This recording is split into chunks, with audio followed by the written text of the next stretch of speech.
This is the story of Jamie O'Rourke and the Big Potato, written by Tomie DePaola, read to you by Miss Amy.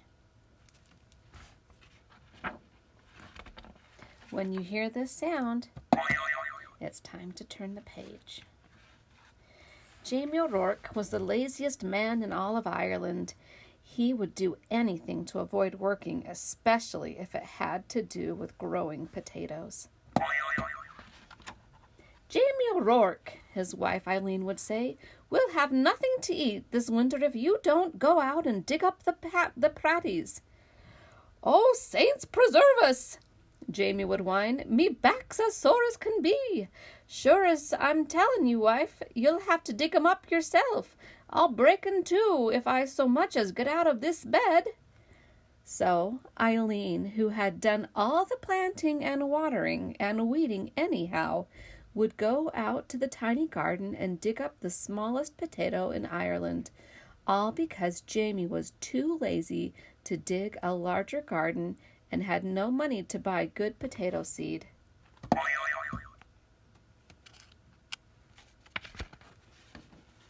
Then poor Eileen wrenched her back and was laid up in bed. Saint Bridget and the Virgin Mary herself must have smiled on Eileen O'Rourke, the village women said. Why, it's the first rest she's had since she married Jamie O'Rourke. With Eileen in bed, Jamie began to worry. No Eileen to dig meant no pratties all winter, and no pratties meant no food. "Oh, poor me," wailed Jamie. "I'll starve to death. I'd best go to church and confess to Father O'Malley.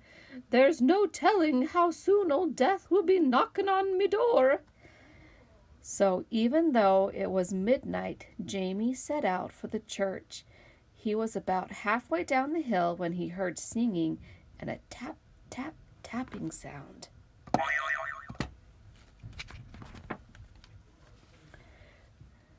"Sure, and I wouldn't be a-knowing," Jamie whispered, "but I swear it's a leprechaun."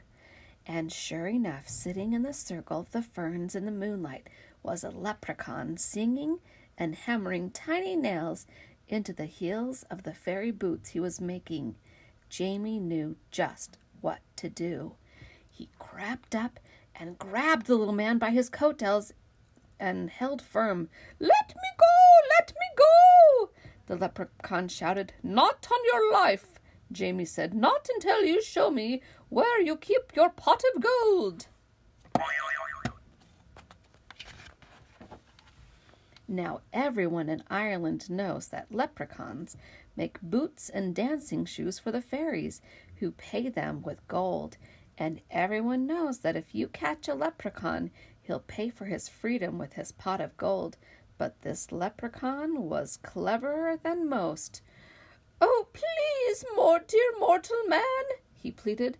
"I'm just starting out making my fairy shoes, and I only have 1 or 2 pieces of gold in my pot. Won't you take a wish instead?" "Why, what would I wish for?" Jamie asked.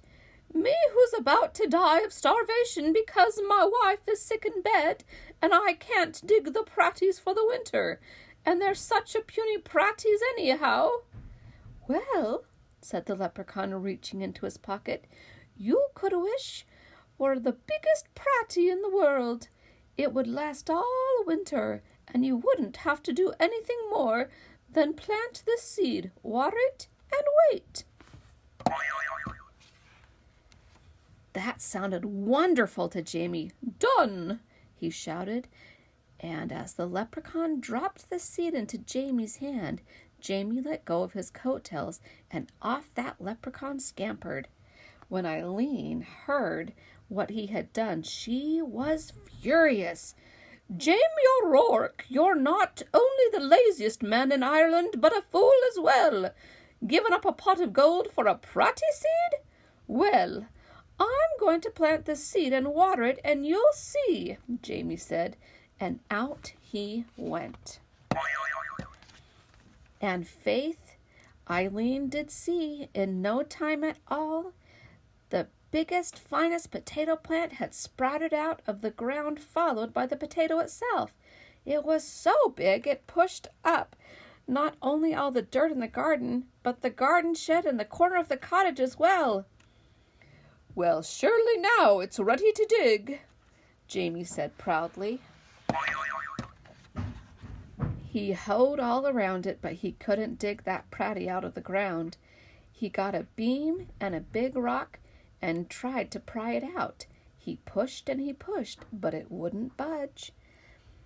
As he was pondering what to do, his neighbor passed by on his way to the village. He couldn't believe his eyes. He couldn't wait to tell everyone in the village what he had seen, and before you knew it, the hill up to Jamie's was filled with villagers coming to see the big potato. "Where did it come from?" they asked. Jamie told them about the lucky night he had caught the leprechaun and how smart he had been. "Why, anyone could have gotten a pot of gold," he bragged, "but the biggest pratie in the world? Well, that took some doing." "How'd you ever outsmart a leprechaun?"